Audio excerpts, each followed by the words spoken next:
तर सोमनाथ सूर्यवंशी प्रकरणात न्यायदंडाधिकाऱ्यांनी जो अहवाल आता सादर केलेला आहे त्याच्यामध्ये जी माहिती समोर येते धक्कादायक की पोलीस मारहाणीमध्ये कुठेतरी हा मृत्यू झाला तर संशय आहे तो व्यक्त केला जात आहे। सरकारची भूमिका काय असेल?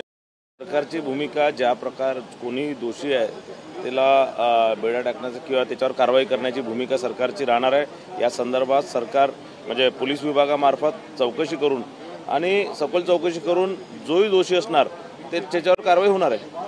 सर दुसरी एक महत्त्वाची बाब म्हणजे संजय राऊत प्रश्न उपस्थित करतात औरंगजेबाच्या कबरी संदर्भात भाजपने आपली भूमिका अद्याप स्पष्ट केली नाही। बघा असं आहे, संजय राऊत वगैरेला काही दुसरं काम नाही आहे आणि रोज काहीतरी सकाळी 9 वाजता येऊन भोंगा वाजवण्याचं त्यांनी सुरू ठेवलेलं अनेक वर्षापासून आणि ते पुढे राहणार आहे। पण मला असं वाटतं की आता कुठेतरी ह्या सगळ्या विषयांवरला कुठेतरी आता समाप्त केलं पाहिजे आणि ह्या आता आपण जास्त लक्ष दिलं पाहिजे। या महाराष्ट्राच्या जनतेला सुखी समृद्धी करण्याकरता जास्त लक्ष दिलं पाहिजे।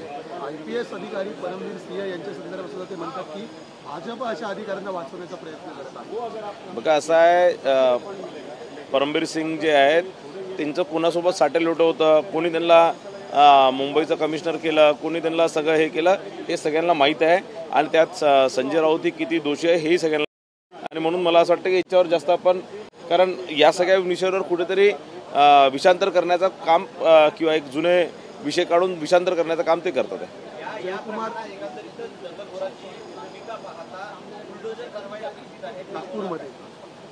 निश्चितच ज्याही लोकांनी अतिक्रमण केलं असणार या सगळ्या दंग्याच्या विषयावर नाही, पण ज्याही लोकांनी अतिक्रमण केलं असणार किंवा ज्याही लोकांनी अवैध बांधकाम केले असणार त्यांचे अतिक्रमण तोडण्यात येणार आहे। बुलडोझर देवा पॅटर्नची मागणी केली जाते, जो मध्यंतरी उपमुख्यमंत्री असताना पाहायला मिळालेला होता तो पुन्हा पाहायला मिळेल का नागपूरमध्ये सुद्धा? बघा महाराष्ट्रात निश्चितच देवा पॅटर्न 2014 पासून सुरू आहे आणि देवाभाऊ पॅटर्न सुरू आहे आणि निश्चितच जेही न्यायिक असणार, जेही कायद्यामध्ये बसत असणार, जेही या महाराष्ट्राला पुढे नेण्याकरता जेही पावलं उचलणार ते सगळे आपल्या महाराष्ट्राचे देवाभाऊ करतील।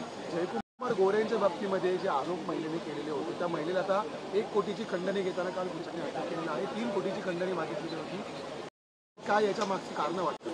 बघा असं आहे की ती महिला आधीपासून ब्लॅकमेल करण्याच्या दृष्टिकोनातूनच सन्माननीय जयकुमार गोरेंना त्रास देत होती। त्या प्रकारचं काही नसताना तिने एक फार मोठा चित्र निर्माण करण्याचा प्रयत्न केला आणि आज तिचं पितळ त्या महिलेचं पितळ उघडा पडलेलं आहे आणि यामागे नुसतं ती महिला नाही तर तिच्या मागे अनेक लोक आहेत, अनेक विरोधी पक्षाचे लोकांचं त्यात पुढे नाव येणार मी तुम्हाला 100% सांगतो, कारण मला माहीत आहे की यामागे कसा प्रकारचा सगळा हा षडयंत्र रचला गेला आणि तुम्हाला काही दिवसानंतर या सगळ्या गोष्टीचे पत्ते उघडणार। मंत्री झाले म्हणून निश्चितच सगळ्याच मंत्र्यांच्या बाबतीत विरोधक या प्रकारचं काही ना काही षडयंत्र करतात आहे। मंत्र्यांना बदनाम करण्याचा, सरकारला बदनाम करण्याचा हा त्यातला प्रयत्न आहे। जयकुमार गोरेजींच्या संदर्भातही याच प्रकारचं एक षडयंत्र रचलं गेलं होतं, त्यांना याच्यात फसवण्याचा प्रयत्न केला गेला होता आणि त्यांना अडचणीत आणून मंत्रिपदाचा राजीनामा मागण्याचा विरोधकांचा डाव होता। कुठेतरी या सगळ्या गोष्टी आता उघडकीस आलेल्या आहे आणि या माध्यमातून तरी विरोधक आता कुठेतरी शांत होतील ही माझी अपेक्षा आहे। नागपूरच्या प्रकरणामध्ये जवळपास आता 91 लोकांना अरेस्ट केले, त्यामध्ये 20 जास्त मुलं अल्पवयीन आहेत। बांगलादेशमधून जर केलं गेलं तर काल समोर आलं आहे, पण अजूनही हा तपास स्थानिक पोलीस करतायत।